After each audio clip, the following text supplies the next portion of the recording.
होते हैं ना, वो अपनी पत्नी के साथ शिवलिंग को नहला रहे होते हैं। ओम नमः शिवाय, ओम नमः शिवाय, ओम नमः शिवाय, ओम नमः शिवाय। माता पार्वती कहती है कि प्रभु इनकी इच्छा पूरी कर दो, ये तो इतनी लगन से आपका नाम ले रहे हैं।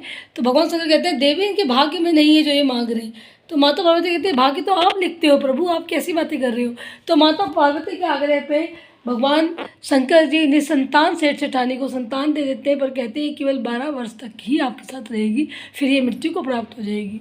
तो सेठ सेठानी जी सोचते हैं जिस भगवान ने बच्चा दिया वही उम्र भी बढ़ाएगा इसकी, तो वो अपनी तपस्या में लगे रहते हैं। तो जब बच्चा 11.5 साल का हो जाता है तो मामा के साथ वो ज्ञान लेने के लिए काशी भेज देते हैं।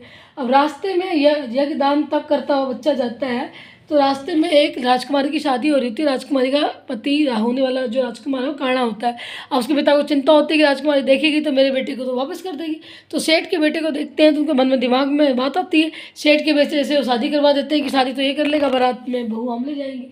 तो सेठ का बेटा लेकिन सच बता देता है कि तुम्हारा पति मैं हूँ, काना नहीं है। तो बारात वापस चली जाती है, राजकुमारी नहीं जाती। अब जैसे ही वो काशी पहुंचते हैं ना, लड़के के प्राण निकल जाते हैं। वो 12 साल का हो जाता है काशी पहुंचने तक। तो फिर माता पार्वती और शंकर जी जा रहे होते हैं। तो माता पार्वती कहती है शंकर जी से कि ये बच्चा जो है जो दुनिया से चला गया, इसकी उम्र बढ़ाओ, इसको जिंदा करो। भगवान शंकर कहते हैं देवी इसकी इतनी उम्र है। तो माता पार्वती कहती है कि प्रभु कालों के काल महाकाल तो आप हो, इसकी उम्र इतनी कैसे है।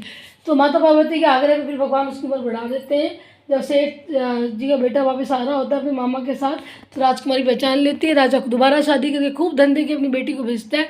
दोनों घर पहुंचते हैं, सेठ सेठानी देखते हैं बेटा तो बेटा बहू भी आ गई, धन भी आ गया।